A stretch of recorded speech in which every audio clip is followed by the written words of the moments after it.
ನಮಸ್ಕಾರ ಸ್ನೇಹಿತರೆ. ದೀಪಾವಳಿಯಂದು ಈ 3 ಗ್ರಹಗಳ ಅದ್ಭುತ ಸಂಯೋಗ, ಈ 3 ರಾಶಿಗೆ ಬಂಪರ್ ಲಾಟರಿ.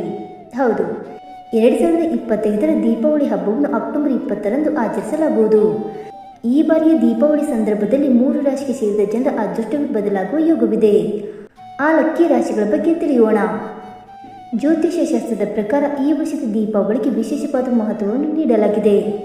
ಈ ವರ್ಷದ ದೀಪಾವಳಿಯನ್ನು 2025ರ ಅಕ್ಟೋಬರ್ 20ರ ಸೋಮವಾರದಂದು ಆಚರಿಸಲಾಗುವುದು. ಈ ದೀಪಾವಳಿ ಹಬ್ಬದ ಸಂದರ್ಭದಲ್ಲಿ ಗ್ರಹಗಳ ರಾಜನಾದ ಸೂರ್ಯ, ವ್ಯಾಪಾರ ಮತ್ತು ಬುದ್ಧಿಯನ್ನು ಪ್ರತಿನಿಧಿಸುವ ಬುಧ, ಹಾಗೆ ಗ್ರಹಗಳ ಸೇನಾಧಿಪತಿಯಾದ ಮಂಗಳನು ತುಲಾ ರಾಶಿಯಲ್ಲಿ ಸಂಯೋಗಗೊಳ್ಳಲಿದ್ದು, ಇದರಿಂದಾಗಿ ತ್ರಿಗ್ರಹ ಯೋಗದ ನಿರ್ಮಾಣವಾಗುವುದು.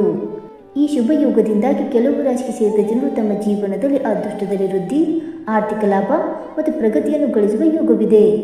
ಈ ದೀಪಾವಳಿ ದಿನ ಮಹತ್ವಪೂರ್ಣವಾದ ತ್ರಿಗ್ರಹ ಯೋಗದ ನಿರ್ಮಾಣವಾಗಲಿದ್ದು, ಇದರಿಂದಾಗಿ 3 ರಾಶಿಗೆ ಸೇರಿದ ಜನರಿಗೆ ಈ ಸಮಯ ಹೊಸ ಅವಕಾಶಗಳನ್ನು ನೀಡುವುದರೊಂದಿಗೆ ಆರ್ಥಿಕ ಪ್ರಗತಿ ಮತ್ತು ಕುಟುಂಬದಲ್ಲಿ ಸಾಕಷ್ಟು ಸಂತೋಷವಿರಲಿದೆ.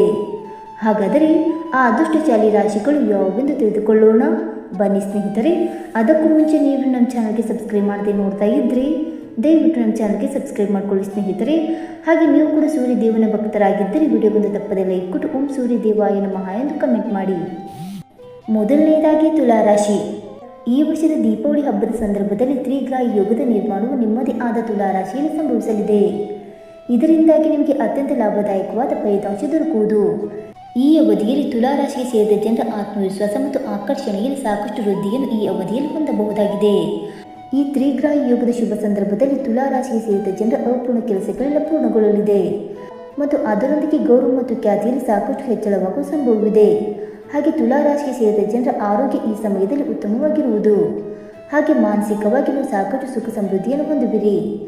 ಮತ್ತು ವಿವಾಹಿತ ತುಲಾ ರಾಶಿಗೆ ಸೇರಿದ ಜನರಿಗೆ ಈ ದೀಪಾವಳಿ ಹಬ್ಬದ ಸಂದರ್ಭದಲ್ಲಿ ವಿವಾಹಿತರು ತಮ್ಮ ಸಂಗಾತಿಯ ಪ್ರಗತಿಯನ್ನು ನೋಡಬಹುದು.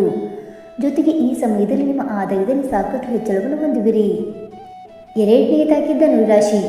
ತ್ರಿಗ್ರಹ ಯೋಗವು ಧನುರಾಶಿಗೆ ಸೇರಿದ ಜನರಿಗೆ ಆರ್ಥಿಕವಾಗಿ ವೃತ್ತಿ ಮತ್ತು ಆದಾಯದಲ್ಲಿ ಸಾಕಷ್ಟು ಹೆಚ್ಚಳವನ್ನು ಹೊಂದುವಂತೆ ಮಾಡಲಿದೆ.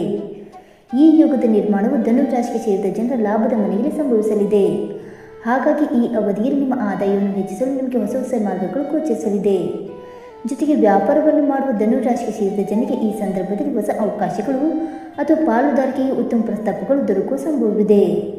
ಇದರಿಂದಾಗಿ ನಿಮಗೆ ಬಹಳ ಸಮಯದವರೆಗೆ ಹೆಚ್ಚಿನ ಲಾಭ ದೊರಕುವುದು. ಈ ಸಮಯದಲ್ಲಿ ಧನುರಾಶಿಗೆ ಸೇರಿದ ಜನರು ಹೂಡಿಕೆ ಮಾಡುವುದರಿಂದ ಉತ್ತಮ ಲಾಭವನ್ನು ಪಡೆಯುವ ಯೋಗವಿದೆ. ಹಾಗೆ ಷೇರು ಮಾರುಕಟ್ಟೆ ಅಥವಾ ಲಾಟರಿಯಿಂದಾಗಿ ಹೆಚ್ಚಿನ ಲಾಭವನ್ನು ಪಡೆಯುವ ಯೋಗವು ಕೂಡ ದೊರಕಬಹುದು. ಈ ವರ್ಷದ ದೀಪಾವಳಿ ಹಬ್ಬದ ಸಂದರ್ಭದಲ್ಲಿ ತ್ರಿಗ್ರಹ ಯೋಗದ ಸಮಯದಲ್ಲಿ ನಿಮ್ಮ ಯೋಜನೆಗಳೆಲ್ಲ ಪೂರ್ಣಗೊಳ್ಳುವ ಸಂಭವವಿದೆ. ಹಾಗೆ ದೀರ್ಘಕಾಲೀನ ಗುರಿಯನ್ನು ತಲುಪುವಲ್ಲಿ ಈ ಅವಧಿಯು ನಿಮಗೆ ಅತ್ಯಂತ ಅನುಕೂಲಕರವಾಗಿರುವುದು. ಇನ್ನು ಮೂರನೆಯದಾಗಿ ಮಕರ ರಾಶಿ. ಈ ದೀಪಾವಳಿ ಸಂದರ್ಭದಲ್ಲಿ ಮಕರ ರಾಶಿಗೆ ಸೇರಿದ ಜನರಿಗೆ ವೃತ್ತಿ ಜೀವನ ಮತ್ತು ನಿಮ್ಮ ವೃತ್ತಿಯಲ್ಲಿ ಪ್ರಗತಿಗಾಗಿ ಉತ್ತಮ ಅವಕಾಶಗಳನ್ನು ನೀಡಲಿದೆ.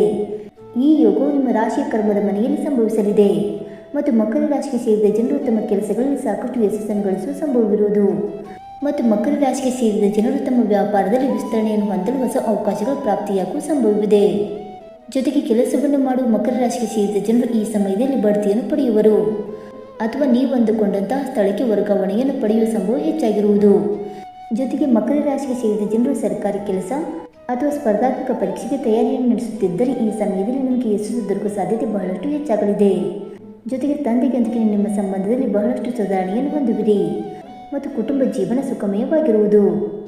ಸ್ನೇಹಿತರೆ, ಮೇಲೆ ಹೇಳಿರುವ 3 ರಾಶಿಗಳಾದ ತುಲಾ ರಾಶಿ, ಧನುರಾಶಿ ಮತ್ತು ಮಕರ ರಾಶಿಗೆ ಸೇರಿದ ಜನರಲ್ಲಿ ನಿಮ್ಮ ರಾಶಿಯು ಒಂದಾಗಿದ್ದರೆ ಈ ವರ್ಷದ ದೀಪಾವಳಿ ಸಂದರ್ಭದಲ್ಲಿ 3 ಗ್ರಹಗಳ ವಿಶೇಷ ಸಂಯೋಗದಿಂದಾಗಿ ರೂಪುಗೊಳ್ಳಲಿರುವ ತ್ರಿಗ್ರಹ ಯೋಗವು ನಿಮ್ಮ ಬದುಕನ್ನೇ ಬದಲಾಯಿಸಲಿದೆ. ಈ ಅವಧಿಯಲ್ಲಿ ನಿಮಗೆ ಅದೃಷ್ಟದ ಸಂಪೂರ್ಣ ಬೆಂಬಲ ದೊರಕುವುದರಿಂದ ನಿಮ್ಮ ಧನ ಸಂಪತ್ತು ಸುಖ ಸಮೃದ್ಧಿಯಲ್ಲಿ ಹೆಚ್ಚಳವಾಗುವುದರೊಂದಿಗೆ ನಿಮ್ಮ ಬದುಕು ಬಂಗಾರವಾಗುವ ಕಾಲವು ಈ ಅವಧಿಯಲ್ಲಿ ನಿಮಗೆ ದೊರಕುವುದು. ಸ್ನೇಹಿತರೆ, ಈ ಮಾಹಿತಿ ನಿಮಗೆ ಇಷ್ಟವಾಯಿತಾ?